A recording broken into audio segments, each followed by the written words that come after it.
कौन कौन से? RL circuit, resistive circuit, RLC circuit.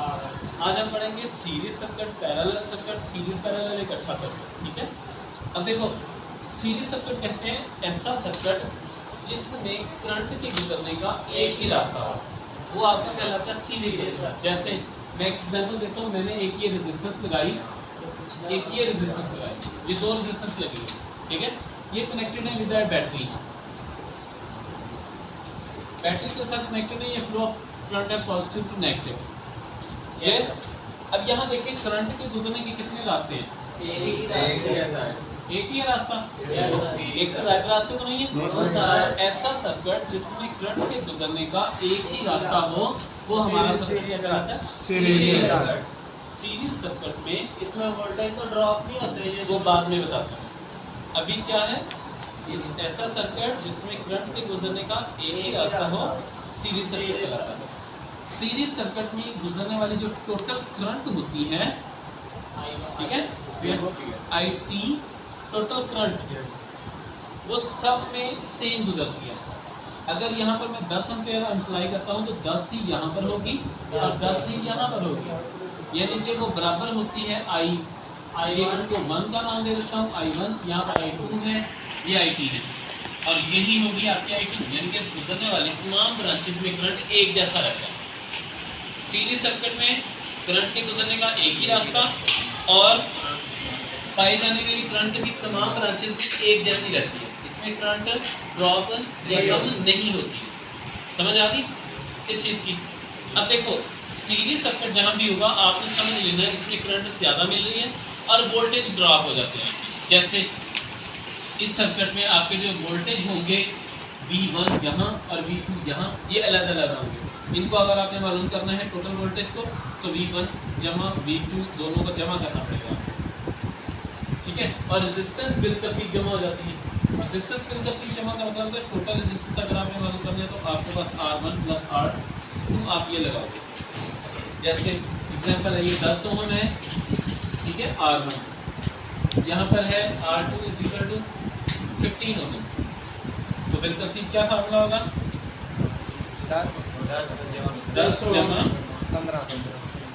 25 ओम, ये इसकी टोटल रेजिस्टेंस आ जाएगी। तो ये हमारा कहलाता है सीरीज सर्किट।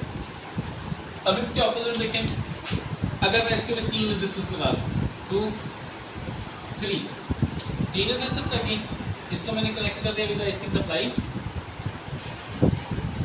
अब ये R1 है 10 ओम, R2 है आपके पास 15 ओम, R3 है आपके पास 20 ओम, 3 रेजिस्टेंस होगी। मैंने कहा था सीरीज सर्किट में रेजिस्टेंस बिल तरतीब जमा होती है। बिल तरतीब का मतलब है एज इट इज, जितनी ज़्यादा रेजिस्टेंस होगी इनको सबको एज इट इज जमा करना। देखो RT वाली को ये total resistance R1 plus R2 plus R3, अगर इससे ज़्यादा रेजिस्टेंस होती तो हम उनको भी बिल तरतीब ऐसे जमा कर देते हैं। इस चीज़ की समझ आ गई? तो देखो R1 कितनी है 10, R2 कितनी है 15, 20, कितना हो गया 45 ओम, ये रेजिस्टेंस आ गई। अब सीरीज सर्किट में गुजरने वाली तमाम ब्रांचेस में करंट एक जैसा रहता है, ऐसे यानी कि हर एक आले में लगे हुए करंट जो होती है वो सब में एक जैसी रहती है। अगर यहाँ पर अप्लाई करता हूँ जो है करंट 5 एम्पेयर, तो सब में क्या होगी 5 एम्पेयर ही होगी, यानी कि IT जो है I1 बराबर है I2 बराबर है I3, ये सब करंट्स बराबर हैं। सीरीज में वोल्टेज जो होता है वो ड्रॉप हो जाता है। ड्रॉप का मतलब होता है हर एक रेजिस्टेंस ने अलग अलग वोल्टेज अपने ज़ाया करने हैं, लेने हैं। तो टोटल वोल्टेज अगर आपने मालूम करने होंगे तो V1 plus V2 plus V3, ये ऐसे किसके जमा होंगे। तो यहाँ तक समझ आ गया? कि ऐसा सर्किट जिसमें करंट के गुजरने का एक ही रास्ता हो और उसमें पाई जाने वाली करंट तमाम सर्किट ब्रांचेस में, तमाम इक्विपमेंट्स में एक जैसी रहती है, ठीक है। सब में ज़्यादा करंट मिलती है और वोल्टेज जो होते हैं इसमें ड्रॉप हो जाते हैं, ठीक है, वोल्टेज कम हमेशा होते हैं और रेजिस्टेंस जो होती हैं वो बिल तरतीब एज इट इज जमा हो जाती है। अब मैं एक एग्जांपल देता हूँ, आप ये सर्किट देखें, एक रेजिस्टेंस ये मुझे बताइएगा कि ये सीरीज में है या पैरेलल में? सीरीज में। कैसे पता चला? करंट ये पॉजिटिव टू नेगेटिव आपका गुजर रहा है और इसके गुजरने का एक ही रास्ता है। तो ऐसा सर्किट जिसमें करंट के गुजरने का एक ही रास्ता हो वो हमारा सीरीज सर्किट कहलाता है। इसमें कितनी रेजिस्टेंस लगी है? 4। R1 उसने दे दी है आपके पास 5 ओम, ये दे दी है R2 = 10 ओम, ये दे दी है आपको 15 ओम R3, R4 आपने दे दिया इसने 20 ओम। तो क्या फार्मूला होगा टोटल रेजिस्टेंस फाइंड करने का?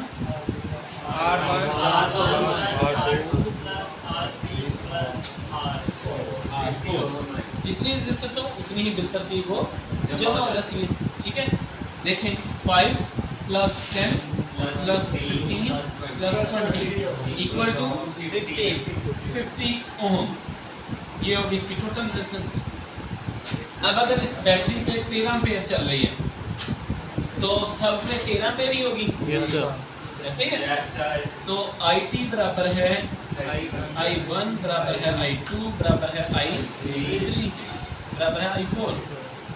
जितनी मर्जी इसमें आ जाए सब में करंट एक जैसी रहेगी, लेकिन इसमें वोल्टेज जो होते हैं वो ड्रॉप हो जाते हैं। सीरीज सर्किट समझ आ गया आपको? Yes, sir. ठीक है, अब हम समझते हैं सीरीज एंड पैरेलल सर्किट।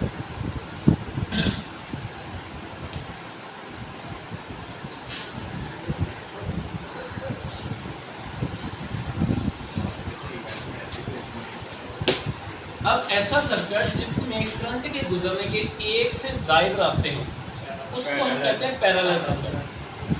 फिर सुनिए डेफिनेशन, ऐसा सर्किट जिसमें करंट गुजरने के एक से ज्यादा रास्ते हों उसको हम कहते हैं पैरेलल सर्किट। चलिए एक बार इधर देखो, एक सर्किट रेजिस्टेंस है R1, दूसरी रेजिस्टेंस है R2, तीसरी रेजिस्टेंस है R3। देखें इन तीनों को बिलतरतीब इनके A B सिरे आपस में जोड़े।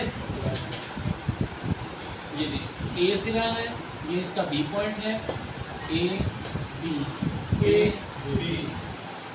जिसमें को हम तमाम A पॉइंट को एज इट इज जोड़ दें और B पॉइंट को भी एज इट इज जोड़ दें। इसके पॉजिटिव सारे ये निकाल लिए, इसके नेगेटिव सारे ये निकाल लिए। अब आप उसको मैंने ए बी का नाम दिया, आप इसको ये भी समझ सकते हैं, ये पॉजिटिव है ये नेगेटिव है, ये पॉजिटिव है ये नेगेटिव है, ये पॉजिटिव और नेगेटिव है। तो अगर मैं इसको ए को मिटा दूं तो आपको पता होना चाहिए पॉजिटिव को पॉजिटिव के साथ और नेगेटिव को नेगेटिव के साथ जोड़ दें तो क्या होगा, वो पैरेलल में जुड़ जाएंगे। इसके ऑपोजिट यहाँ देखो, इसका ये पॉजिटिव सिरा ये नेगेटिव, ये पॉजिटिव सिरा ये नेगेटिव, ये पॉजिटिव सिरा और ये नेगेटिव। अब देखो इन तमाम के अगर हम नेगेटिव को पॉजिटिव और नेगेटिव पॉजिटिव को जोड़ के एंड में 2 सिरे निकाल लें, एंड पे 2 सिरे निकालने नेगेटिव और पॉजिटिव, और करंट गुजरने का एक ही रास्ता देते तो वो सीरीज बन गया था। ऐसे ही इसमें देखिए तमाम को पॉजिटिव जोड़ के पॉजिटिव निकाल ली, नेगेटिव जोड़ के नेगेटिव, और इसमें करंट मैंने अप्लाई की तो करंट गुजरने के कितने रास्ते बन गए। करंट यहाँ से आ रही है इस रास्ते में, और इस नोड से जहाँ पर करंट आगे तकसीम हो तो उसको नोड बोलते हैं। यहाँ पर 2 चीज़ें जुड़ी हैं, इस नोड से इधर भी जा रही है करंट, इधर भी जा रही है और इधर भी जा रही है। कितने रास्ते हो गए? 3 रास्ते। तो जहाँ पर करंट गुजरने के एक से ज्यादा रास्ते हो जाएं उसको हम कहते हैं पैरेलल सर्किट। Parallel circuit. यहाँ पर देखो करंट आई, करंट तकसीम होगी कितने हिस्सों में? 3 तकसीम। I1 यहाँ चली, I2 यहाँ चली, I3 यहाँ चली। ऐसे ही है। इस सर्किट में करंट जो होती है वो जमा करने से टोटल करंट आती है, यानी कि वो डिवाइड हो जाती है। करंट तकसीम होगी थी ना यहाँ पर इस नोड से, इसको टोटल करंट मालूम करने के लिए आपने फार्मूला लगाना था I1 + I2 + I3। जबकि जैसे उसमें करंट सेम थी वैसे इसमें वोल्टेज सेम होती है। सीरीज सर्किट में करंट सब में सेम गुजरती है और पैरेलल सर्किट में सब में वोल्टेज सेम गुजरती है।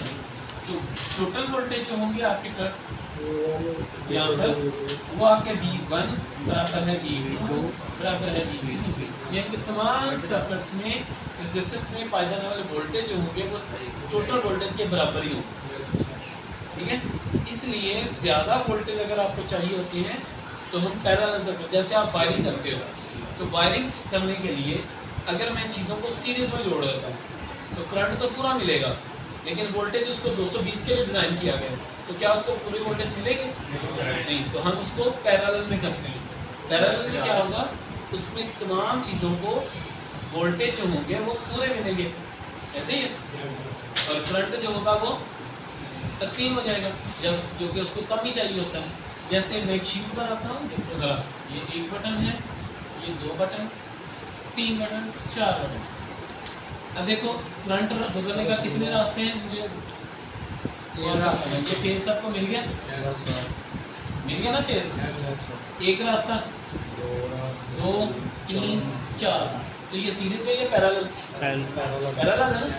इसको मैं अगर इस तरह नोट करूँ तो ये करंट से एक तार इधर जा रही है, एक इधर जा रही है, एक इधर जा रही है, एक इधर जा रही है, ये 4 रास्ते जा रहे हैं। तो ये वही है ना, सीरीज नहीं है, पैरेलल है ना। ये नोड से देखो करंट गुजरने का एक रास्ता, दूसरा रास्ता, तीसरा, चौथा, ये वही चीज़, सिर्फ मैंने इसमें स्विचिंग अप्लाई कर दी है। तो ये पैरेलल में हम जो भी वायरिंग करते हैं वो अपनी हमारी पैरेलल होती है, ताकि हमारे लगे हुए आलात को 220 वोल्ट पूरे मिले। क्योंकि हम उसको करंट कम मिले, जैसे पंखा है, पंखे को करंट कितनी चाहिए? 0.5 एम्पेयर, एज्यूम करें 0.7 एम्पेयर, टोटल आपकी आ रही है 10 एम्पेयर, तो आपको ज़्यादा बाकी देनी क्यों है? बल्ब आपका लगा हुआ है 0.1 एम्पेयर उसको चाहिए, मिसाल दे रहा, तो उसको 10 एम्पेयर क्यों दे? जरूरत नहीं है ना, लेकिन उसको वोल्टेज पूरे चाहिए, इसलिए हम उसको पैरेलल में सॉल्व करते हैं। अब इसको सॉल्व करने का फार्मूला क्या होता है कि आपने क्या करना होता है,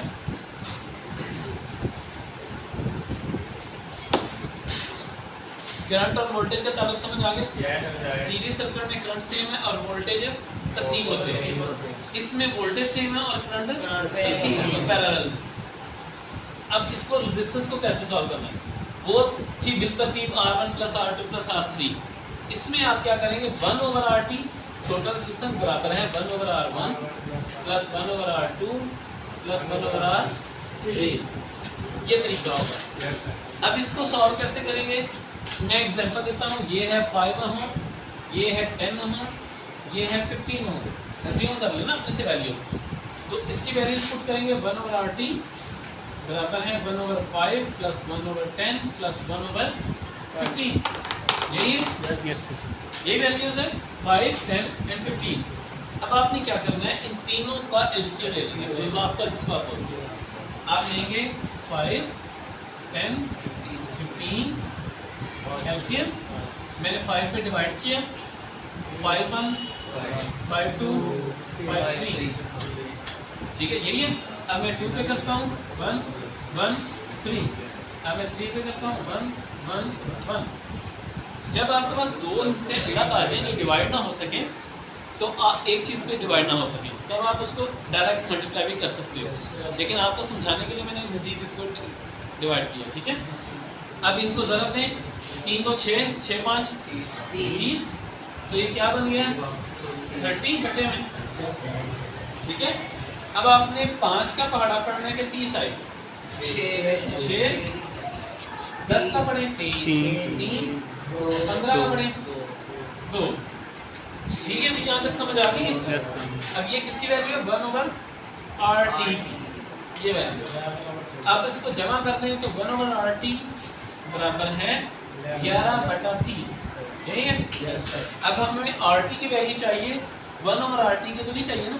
हम क्या करेंगे, दोनों की साइड तब्दील कर देंगे, दोनों को उलटेंगे तो ये RT बन जाएगा और ये बन जाएगा 30/11। अब 30 को अगर रख के 11 पे डिवाइड करें 2.7 समथिंग आंसर आ जाएगा इसका, जो भी आता है ये उसकी वैल्यू निकल आई। समझ आ गई इस चीज़ की? जिससे पैरेलल में सॉल्व करना आ गया। सीरीज सर्किट समझ आ गया। पैरेलल सर्किट हम करते हैं ज़्यादा वोल्टेज के लिए और सीरीज करते हैं ज़्यादा करंट के लिए, लेकिन हमें हमारे सर्किट्स में ज़्यादा वोल्टेज की रिक्वायरमेंट होती है, क्योंकि हमारे जो चीज़ें लगी होती हैं उनको वोल्टेज पूरे चाहिए होते हैं, करंट कम चाहिए होता है। तो करंट जितनी चाहिए उसको अपने हिसाब से कंज्यूम कर लेता है। अब एक एग्जांपल देता हूँ मैं आपको, और वो आप बताइएगा ये कौन सा सर्किट है। देखिए ये आ गया आपकी बैटरी सोर्स,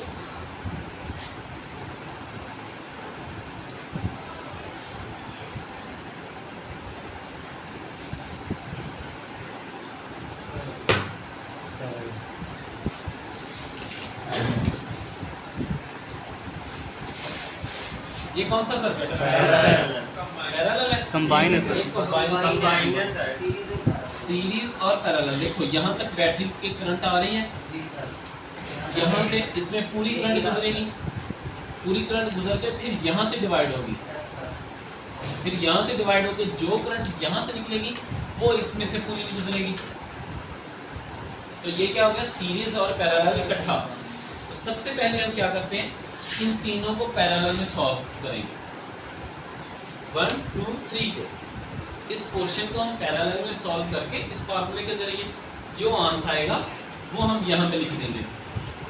ये वाली रेजिस्टेंस एज इट इज, इन तीनों को इकट्ठा करके एक रेजिस्टेंस बनेगी ना टोटल। Yes, sir. वो रेजिस्टेंस यहाँ पर आ जाएगी, उसका नाम लिखेंगे REQ, R equivalent in parallel जो भी था। उसके बाद आपके पास रेजिस्टेंस ये वाली। अब ये कौन सा सर्किट बन जाएगा? सीरीज। तो सीरीज सर्किट बन जाएगा। अगर आप इसको सीरीज में जमा कर देंगे, RC फिर लिखेंगे आप R1 प्लस R2 REQ करके इसका नाम था, REQ जमा R3। आप इसको जमा कर देंगे, आपकी टोटल करंट रेजिस्टेंस आ जाएगी। समझ आ गई? Yes. अब कोई आपसे पूछता है कि इस सर्किट में, इस रेजिस्टेंस में करंट कितनी होगी, तो आप बताएंगे जो इस बैटरी की करंट होगी, क्योंकि बैटरी की करंट यहाँ से पूरी आ रही है ना, इसमें से पूरी गुजर रही है। उसके बाद इसकी करंट डिवाइड हो जाएगी, वोल्टेज इसमें सेम रहेगी। सीरीज पैरेलल सर्किट समझ आ गया? Yes, sir. कर लेंगे। Yes, sir. अगर क्वेश्चन आ जाता है कि आप बताएंगे, पहचान बताएंगे सीरीज पैरेलल सर्किट कौन सा है, तो आप बताएंगे ऐसा सर्किट जिसमें लगी हुई रेजिस्टेंस सीरीज और पैरेलल दोनों में लगी है, तो वो सीरीज पैरेलल सर्किट है। ऐसा सर्किट जिसमें सारी पैरेलल में लगी हो, पैरेलल सर्किट है। जिसमें सारी सीरीज सिलसिलावार लगी हो, तो उसको हम कहते हैं सीरीज सर्किट। इसकी डेफिनेशन समझ आ गई? Yes sir. कर लेंगे। Yes sir. चलिए बंद करो।